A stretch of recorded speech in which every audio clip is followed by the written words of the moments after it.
¿Qué onda, gentuza? Yo soy Nachito Villalba y esto es Qué Interesante. ¿Alguna vez escuchaste hablar de Rasputín?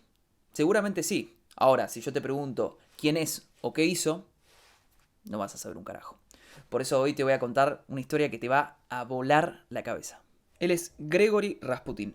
Nació el 10 de enero de 1869 en una pequeña aldea de Siberia llamada Prokósproye y formaba parte de una pequeña familia de campesinos.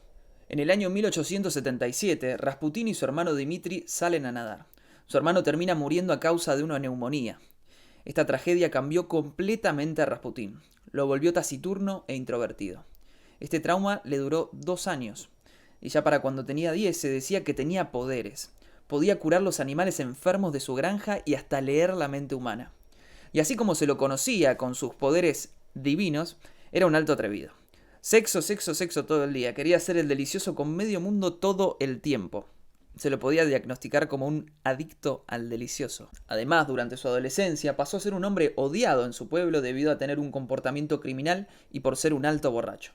Esto llevó a Rasputín a que emprenda una peregrinación de 300 kilómetros con el fin de redimirse por sus actos. Esto hizo que llegara hasta un monasterio llamado Verkostroye. En este lugar conoció a un anciano llamado Makari, el cual le ayudó a Rasputín a desarrollar los poderes espirituales que tenía. Meses después volvió como una persona totalmente distinta, pero en realidad vino con todos los vicios a pleno. Básicamente, si lo mirabas por mucho tiempo, dalo por hecho que ibas a terminar así.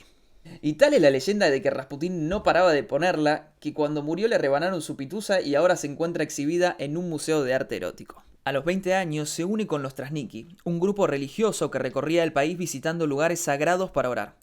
Estos recorridos duraron 15 años y lograron desarrollar la habilidad de Rasputín para dominar a la gente que conocía. En 1905 toda esta peregrinación lo llevaría a San Petersburgo, capital de Rusia. Era tan imponente su presencia y nivel de persuasión que logró romper las barreras entre la clase baja y alta. Y conoció al zar Nicolás II y a su esposa Alexandra. En uno de los encuentros conoció al único hijo varón de la dinastía Romanov que llevaba casi 300 años en el poder. Alexis, el heredero al trono, tenía hemofilia, una enfermedad en la sangre que hasta el más mínimo golpe le causaba constantes hemorragias, algo que era intratable e incurable. Sin que Rasputín supiera sobre la enfermedad, se acercó al chico y logró calmar su dolencia. Este don curativo lo usó en varias ocasiones y hasta estando lejos del mismísimo Alexis. Rasputín, desde su pueblo, recibe un telegrama de Alexandra. Le comentó que Alexis estaba sangrando. Él le respondió que su hijo sobreviviría y al día siguiente frenó la hemorragia. Era como una especie de santo curador para los Romanov. El comportamiento sexual de Rasputín era polémico y las personas más allegadas al zar advertían sobre esto. Pero el zar y la zarina hacían caso omiso, ya que él era el único que podía mantener con vida al heredero del trono Romanov. La aparición pública de Rasputín comenzó a generar rumores sobre cómo era él hacia el pueblo. Decían que había un romance entre Alexandra y el mismo Rasputín, y a su vez él no hacía mucho para desmentir estas cosas, y la imagen del zar se desacreditaba cada vez más por este tipo de situaciones. Tengamos en cuenta que el pueblo ruso consideraba que Rasputín, al ser un campesino, no podía estar a la misma altura que un zar. Vamos al 28 de junio de 1914. Ese día sería asesinado Francisco Fernando, el archiduque austrohúngaro, hecho el cual desencadenaría la Primera Guerra Mundial. Paralelamente, y ese mismo día, Rasputín estaba en su pueblo natal caminando y de repente una de sus tantas ex intenta asesinarlo. Kioniva Yuseva logró apuñalar a Rasputín de par en par, pero no logró matarlo. Durante su recuperación, Rasputín trató de advertirle al zar Nicolás a través de una carta sobre lo que podría ser el inicio de un desastre para Rusia. La carta decía: ando muy cachondo. Esa no. Una terrible nube de tormenta se cierne sobre Rusia. Desastre, dolor, sucia oscuridad y nada de luz. Un océano de lágrimas, no se pueden contar y tanta sangre. El desastre es grande, la miseria infinita. En resumen, al zar le chupó un huevo esto y el resultado fue caótico. 500.000 de muertos en la guerra y el país cagado de hambre y totalmente enojado.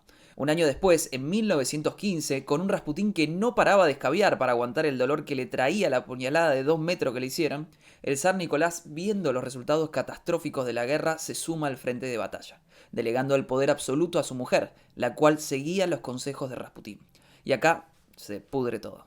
Para esa altura todo el mundo estaba convencido de que tanto el zar como la zarina estaban bajo la hipnosis de Rasputín, quien era el que tomaba las decisiones y era considerado la encarnación del mal y causa de todos los desastres que recaían sobre el país. Y acá es donde aparece Félix Yusupov, un miembro rico de la nobleza rusa, el cual fue el principal asesino de Rasputín.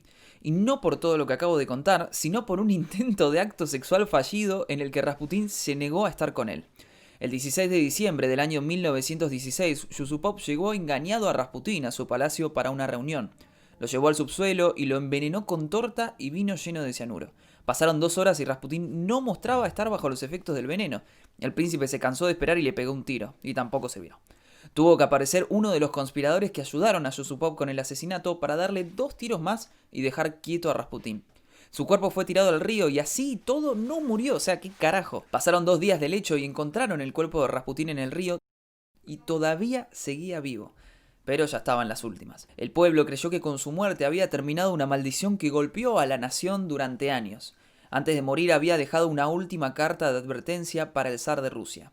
Esta decía: si muero por mis hermanos, los campesinos rusos no tienen nada que temer. Si sus relaciones causaron mi muerte, nadie en su familia permanecerá vivo durante más de 2 años. Todos serán matados por el pueblo ruso. 3 meses después de la carta profética de Rasputín ocurriría la llamada Revolución Rusa, y 15 meses después, toda la familia real, incluyendo a Alexis, quien seguía enfermo, murieron a manos del pueblo ruso. Y bueno, hasta acá el video del día de hoy, espero que les haya gustado mucho, compártanlo si les gustó, así cada vez somos un poquito más. Y la moraleja de hoy, tengan cuidado, que si cortan con alguien, guarda, porque quizás a vos también te puedan cortar, pero de otra manera. Así que bueno, espero que les haya copado y nos vemos la semana que viene.